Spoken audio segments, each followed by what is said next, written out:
علی بھائی اگلا سوال ہے، بعض مجبوریوں کی بنا پر اور کسی حد تک اپنی بیوقوفیوں کی وجہ سے مجھ پر کم از کم 20 لاکھ روپے کا قرض چڑھ چکا ہے۔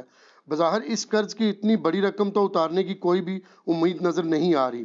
پلیز مجھے کوئی ایسا وظیفہ بتا دیں کہ میرا قرض اتر سکے، میں آپ کا بہت ہی مشکور ہوں گا، جزاکم اللہ خیر۔ جزاک اللہ خیرہ۔ دیکھیں میرے بھائیو، وظائف کی اہمیت اپنی جگہ ہے، لیکن اللہ تعالیٰ نے دنیا کو اسباب کے ساتھ جوڑا ہوا ہے۔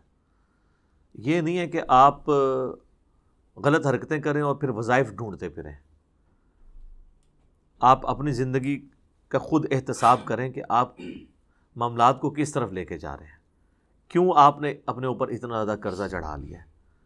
ہم اپنے لیونگ سٹینڈرڈ کے اوپر بھی کمپرومائز کرنے کے لیے تیار نہیں ہوتے ہیں۔ آپ اکثر لوگوں کو دیکھیں گے کہ وہ چاہے قرض اٹھانا پڑے، وہ اپنی کسی شادی کی سرمنی کو، کسی رشتہ دار کی شادی کی سرمنی کو میٹ کرنے کے لیے اتنا خرچہ کرتے ہیں جو کہ امیر لوگ بھی نہیں کر رہے ہوتے، اور ادھار اٹھا کے لوگوں کے پیسے کے اوپر کر رہے ہوتے ہیں۔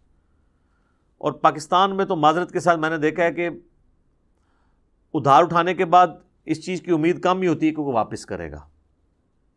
اس لیے ادھار دینے والوں کو بھی ہم کہتے ہیں آپ اتنا دیں کہ جتنا آپ پیسہ ضائع کر سکتے ہیں۔ یہ سمجھے آپ نے ڈال دیا، یعنی اللہ ہی کرے کو کسی کو توفیق ہو واپس کرنے کی۔ ویسے میں نے تو عموماً بہت کم لوگ دیکھے ہیں جو واپس کرنے میں کامیاب ہوتے ہیں، اور یہ بڑا کرٹیکل ایشو ہے۔ صحیح مسلم میں حدیث ہے، نبی صلی اللہ علیہ وآلہ وسلم نے فرمایا کہ شہید کے تمام گناہ معاف کر دیے جاتے ہیں سوائے قرضے کے۔ اور پھر آپ کے فرمان ہے، اس میں الفاظ ہیں کہ مجھے جبرائیل علیہ السلام نے قرضے کے بارے میں بہت تاکید کی ہے۔ اور بخاری اور مسلم دونوں میں حدیث ہے، نبی علیہ السلام کے سامنے اگر کوئی جنازہ لایا جاتا اور آپ کو پتہ چلتا ہے یہ مقروض ہے، تو آپ کہتے ہیں میں نے اس کا جنازہ نہیں پڑھنا جب تک کہ اس کا قرضہ کوئی نہیں اتارتا۔ ادروائز آپ فرماتے تم خود پڑھو، میں نے نہیں پڑھنا۔ یعنی آپ ایک ڈومیننٹ پرسنالٹی تھے، تو آپ یعنی ایک پروٹیسٹ کے طور پہ نہیں پڑھتے تھے۔ پھر اسی حدیث میں بخاری مسلم کی آتی ہے کہ جب اللہ تعالیٰ نے آپ کو وسعت دے دی غزوہ خیبر کے بعد، تو پھر آپ نے آیت تلاوت کی، النبی اولیٰ بالمؤمنین من انفسہم وازواجہ امہاتہم۔ نبی علیہ السلام مومنین کی جانوں پر ان کی جانوں سے بڑھ کر حق رکھتے ہیں، اور نبی کی بیویاں امت کی مائیں ہیں۔ تو پھر نبی علیہ السلام کو جب وسعت ہوئی تو آپ مقروض کا قرضہ خود ادا کر دیا کرتے تھے اپنی جیب سے، یعنی وہ بیت المال میں سے، خمس میں سے، جو اللہ تعالیٰ نے 5واں حصہ اہل بیت کے لیے، نبی علیہ السلام کے لیے رکھا ہے۔ لیکن بہرحال قرضہ اتارنے کے اعتبار سے تو یہ چیزیں ویسے بھی یہاں پہ تو ہوتا ہے، جنازے کے موقع پہ اناؤنسمنٹ ہو رہی ہوتی ہے، کسی کا لین دین ہے تو وہ کر لے، حالانکہ وہ بس وہ اناؤنسمنٹ ہی ہوتی ہے، لین دین کون دیتا ہے اس طرح۔ تو بہتر یہ ہے کہ اگر آپ افورڈ کر سکتے ہیں تو اللہ کے لیے اس کو معاف کر دیں، قیامت والے دن آپ کو اجر انشاءاللہ تعالیٰ ملے گا۔ تو کوشش تو یہی کرنی چاہیے کہ آپ درگزر کی روش اختیار کریں، لیکن اس کے اوپر آپ کسی کو مجبور نہیں کر سکتے کہ وہ ضرور معاف کر دیں۔ تو وظائف تو بہت سارے ہیں پڑھنے کے لیے، میرے یوٹیوب کے اوپر کئی کلپس وظائف کے اوپر موجود ہیں۔ اسپیسیفکلی قرضہ اتارنے کے لیے مولا علی رضی اللہ تعالیٰ عنہ علیہ السلام کے بارے میں ایک حدیث ہے، جامعہ ترمذی میں یہ حدیث ہے۔ سیدنا علی کے پاس ایک مکاتب آتا ہے۔ مکاتب اس غلام کو کہتے تھے جو کتابت کر لیتا تھا اپنے مالک کے ساتھ اس شرط پہ کہ میں اتنے عرصے میں تمہیں اتنا مال دوں گا تو تم نے مجھے آزاد کر دینا ہے۔ ایک تو ہے نا کہ غلام کو پیسے دے کے دوسرا مالک خرید لے، ایک یہ غلام کہتا ہے کہ نہیں میں آزاد ہونا چاہتا ہوں اور کوئی پیسے دے کے مجھے آزاد نہیں کروا رہا، جس طرح سے کہ سیدنا بلال کو سیدنا ابوبکر نے آزاد کروایا، صحیح بخاری میں آتا ہے۔ حضرت عمر کہتے تھے ابوبکر ہمارے سید ہیں جنہوں نے ہمارے سید بلال کو آزاد کروایا، رضی اللہ عنہم اجمعین وعلیہم السلام اجمعین۔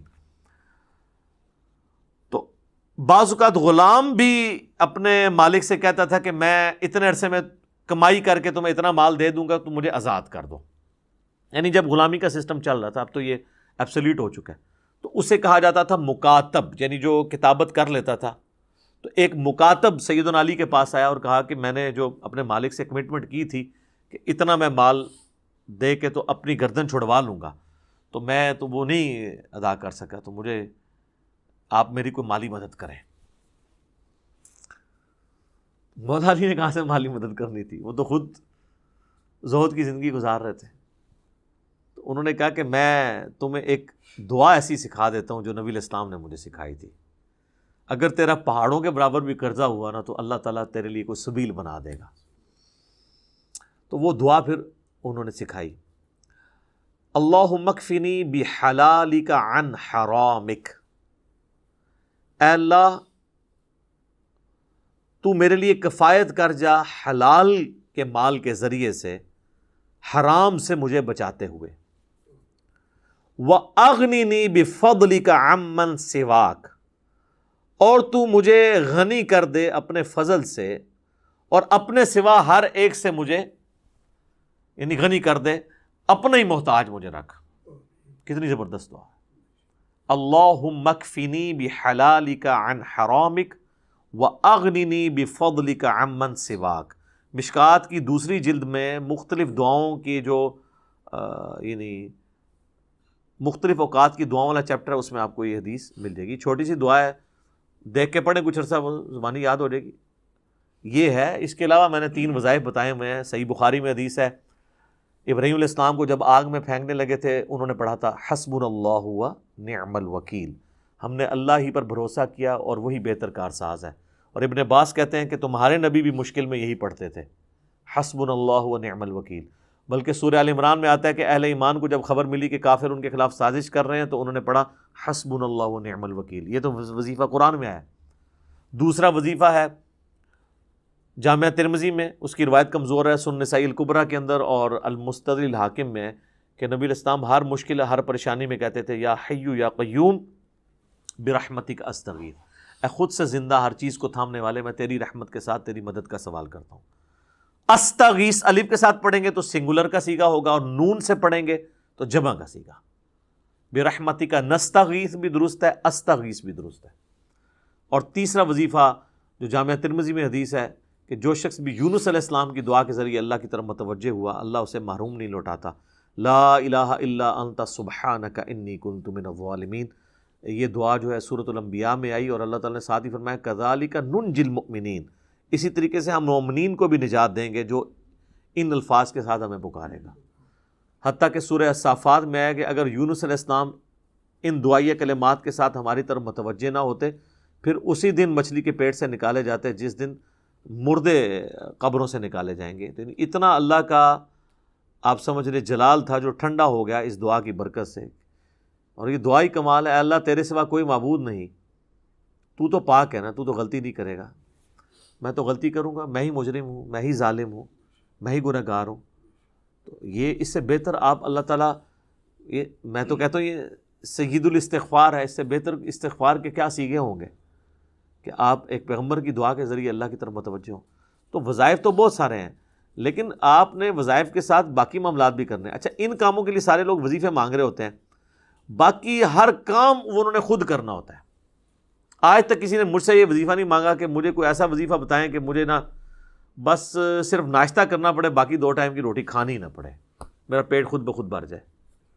وہ ان کی عقل مان رہی ہوتی ہے کہ ایسا تو پاسبل نہیں ہے۔ کوئی مجھے ایسا وظیفہ بتا دے کہ مجھے سردیوں میں رات کو اٹھ کے ٹوائلٹ نہ جانا پڑے، بس میں وظیفہ پڑھ کے رات کو سو جاؤں، تو خود بخود معاملات سیدھے ہو جائیں۔ کیونکہ ان سارے معاملات میں ہمیں پتہ ہے کہ یہ چیزیں فزیکل چیزوں کے ساتھ جڑی ہوئی ہیں۔ اس طرح کچھ چیزیں ایسی ہیں جو فزیکل چیزوں کے ساتھ جڑی ہوئی ہیں۔ مثلا وہ ابو داؤد، ترمذی اور نسائی، ابن ماجہ میں بڑی مشہور حدیث ہے جو ہم نے بچپن میں اپنی اردو کی کتاب میں بھی پڑھی تھی کہ نبی علیہ السلام کے پاس ایک غریب صحابی آتا ہے اور کہتا ہے یا رسول اللہ آپ میری کو مدد کریں۔ تو آپ صلی اللہ علیہ وآلہ وسلم فرمایا تیرے پاس کوئی چیز ہے؟ تو اس نے کہا یا رسول اللہ ایک بچھونا ہے، وہی ہم رات کے وقت اوپر لے لیتے ہیں، غربت کا سر عالم دیکھیں، اور ایک میرے پاس صرف پیالہ ہے، اور گھر میں اور کوئی چیز نہیں ہے، اور گھر بھی یہ نہ سمجھیے گا وہ کوٹھی ہوگی، وہ تو جھونپڑیاں اور چھوٹے چھوٹے، ایک بڑی مشکل سے ایک فیملی بھی اس میں مشکل سے رہ سکتی تھی۔ آخر میں وہ پیالہ لیا، پیالہ وہ لے کے آ گیا، لکڑی کا ہوگا وہ پیالہ۔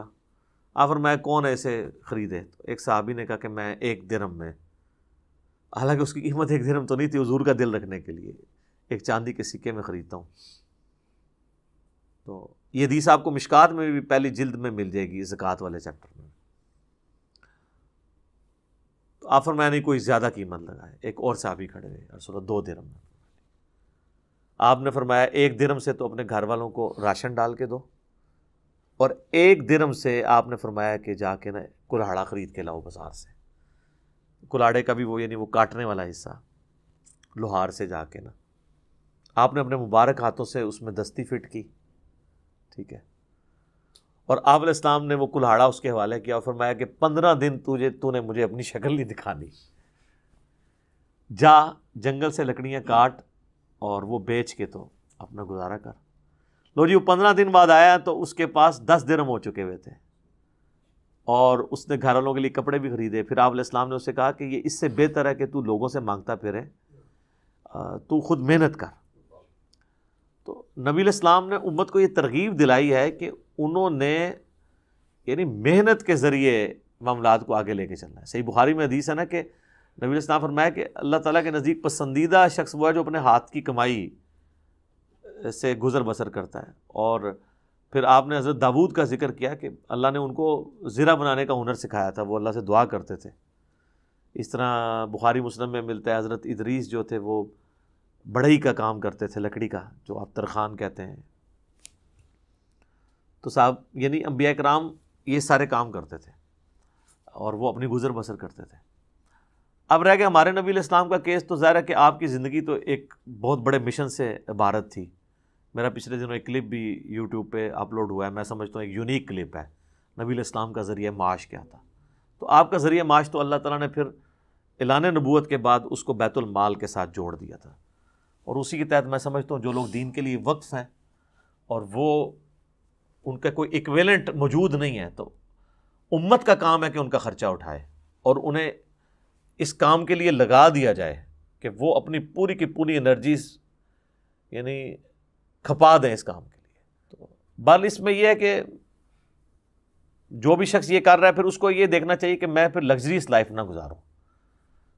جو صحیح بخاری میں آتا ہے نا کہ حضرت ابوبکر صدیق رضی اللہ تعالیٰ عنہ جب خلیفہ بنائے گئے تو انہوں نے صحابہ کو بلا کے مشورہ کیا کہ دیکھو میرا تو کاروبار بڑا اچھا چل رہا تھا، تم نے مسلمانوں کی ذمہ داری میرے پہ ڈال دی ہے، تو میں تو یا پھر یہ کام کر لوں یا یہ کر لوں۔ تو پھر صحابہ نے مشورہ کر کے ان کے لیے ایک تنخواہ مقرر کی، اور وہ بھی سبسسٹنس لیول پہ جو ایک مہاجر کو وظیفہ مل رہا تھا۔ یہ نہ آپ سمجھیے گا کہ ان کی کوئی مطلب پرکس تھے، یہ جو آپ کے وہ جو آ رہے ہوتے ہیں جی فلاں کے اتنے سانسیں نکل آئے اور فلاں کے اتنے سانسیں نکل آئے، ان لوگوں کے سانسیں نکل رہے ہیں جو ہمیں سارے مطلب اب الوطنی کے درس دیتے تھے، ٹھیک ہے جی۔ اور پھر ہمیں تو اپنے پرائم منسٹر صاحب پہ گلہ آتا ہے، وہ ہمیں یہ بتایا کرتے تھے کہ جی لیڈر وہ ہوتا ہے، محب الوطن وہ ہوتا ہے جس کی جداد اپنے ملک میں ہوتی ہے، جینا مرنا ادھر ہوتا ہے، جن کی جدادیں باہر کے ملکوں میں ہوتی ہیں تو وہ لوگ آپ کے ساتھ مخلص کیسے ہو سکتے ہیں؟ اب وہ سارے لوگ ان کے ساتھ بیٹھے ہوئے ہیں۔ تو یہ مطلب بھاشن دینا کسی کو بڑا آسان کام ہے، اپنے اوپر جب بات آتی ہے نا تو میں نے تو دیکھا ہے، اللہ معافی دے، جتنا ہم علماء کے قریب ہوئے ہیں نا، جتنا قریب ہوتے ہیں نا تو پھر متنفر ہوتے ہیں۔ یہی حال پولیٹیشینز کا اور باقی لوگوں کا بھی ہے۔ کسی کا اللہ نے پردہ رکھا ہوا علیحدہ بات ہے، ادروائز آپ قریب ہوں تو بڑے تلخ تجربات ہی اس حوالے سے ہوتے ہیں۔ اللہ ماشاء اللہ اچھے لوگ بھی موجود ہیں کہ جنہوں نے یعنی زندگی میں اپنے اوپر ہیں۔ اب آپ یعنی مجھے آپ کو پتہ میں ایک پیورلی ایک ڈیموکریٹک بندہ ہوں، لیکن میں یہ بالکل وثوق سے کہہ سکتا ہوں کہ کوئی بندہ بھی جنرل ضیاء کے اوپر انگلی نہیں رکھ سکتا کہ اس نے کبھی 1 روپیہ بھی کبھی یعنی گورنمنٹ کے اس بجٹ میں سے استعمال کیا۔ وہ اپنی اسی طریقے سے وہ اسی ایک کمزور سے مکان میں پوری زندگی اس نے گزاری ہے، یعنی اور اس کے اوپر کافی یعنی چیزیں آپ کہہ سکتے ہیں، ان کی پالیسیز سے اختلاف کر سکتے ہیں، مالی کرپشن کوئی نہیں تھی۔ تو اچھے لوگ بھی موجود ہیں، ٹھیک ہے، لیکن برے لوگ بھی موجود ہیں، اور وہ پھر ہمارے سامنے اب آپ کے سامنے کئی لیکس لوگوں کے سامنے آ رہی ہیں۔ تو بہرحال یہ انسان کو اگر اپنی آخرت کی فکر ہو تو پھر انسان اپنے معاملات کو صحیح طریقے سے لے کے چلتا ہے، ورنہ تو پھر لوگ قرضہ اٹھاتے اس لیے ہیں کہ واپس ہی نہ کریں۔ ہاں تو یہی ہوتا ہے، تو یہی تو وہ کہہ رہا ہے نا جی 20 لاکھ قرضہ چڑھ گیا۔ ہم تو ایسے لوگوں کو بھی جانتے ہیں جو کہتے ہیں، جن سے ہم پوچھتے ہیں تو وہ کہتے ہیں 1 کروڑ قرضہ چڑھا ہوا ہے۔ 1 کروڑ قرضہ اگر چڑھایا ہوا ہے تو ان سے پوچھو یار 1 کروڑ، ویسے تو میں کہتا ہوں ایسے بندے کو تو وہ یعنی پرائڈ آف پرفارمنس دینا چاہیے کہ جس نے 1 کروڑ پہ اکٹھا کر لیے لوگوں سے، ٹھیک ہے۔ اور عام بندے ویسے تو کوئی فیکٹری آنر ہے وہ تو کروڑوں میں ہی ظاہر ہے، وہ تو اٹھا لیتے ہیں نا، بینکوں سے قرضہ لے لیتے ہیں۔ اگر عام لوگ یعنی ان کے قرضے کروڑوں میں پہنچے ہوئے ہیں تو مطلب مجھے تو ان کے اوپر آتا ہے کہ انہیں تو پہلے ان کو تمغہ دینا چاہیے کہ یار کمال ہے کہ انہوں نے جناب لوگوں کی جیبیں ڈھیلی کروا لی ہیں، اور اس طریقے سے تو یہ جناب اس معاملے کو سیریس لیں. اور پھر وہ قرضے بھی اٹھاتے ہیں 40 سال پرانے ہیں, اور جب واپسی کی باری آتی ہے تو وہ کہتے ہیں جی ہم تو پرانے ریٹ پہ ہی واپس کریں گے. اس پہ میرا یوٹیوب پہ کلپ آیا تھا. اس طرح نہیں ہوگا, گولڈ کے اعتبار سے اسے واپس کرنا ہوگا, کیونکہ پیسہ ڈی ویلیو ہو رہا ہے وقت کے ساتھ. سب کانٹیننٹ میں تو ہوتا ہے. ہاں آپ امریکہ میں بیٹھے ہوں یا سعودیہ میں تو 5-10 سال کا تو فرق کوئی ایسا وہاں نظر نہیں آتا. میں نے تو یعنی 10-15 سالوں میں دیکھا ہے کہ روٹی کا ریٹ نہیں اوپر گیا وہاں پہ. تو اب جا کے تھوڑے کرائسس آئے ہیں, ادروائز ہمارے ملک میں تو 1 مہینے کے اندر اتنا فرق پڑ جاتا ہے, سال میں تو بہت زیادہ فرق پڑ جاتا ہے. تو اللہ تعالیٰ ان فتنوں سے بھی محفوظ فرمائے. ٹھیک ہے, آمین.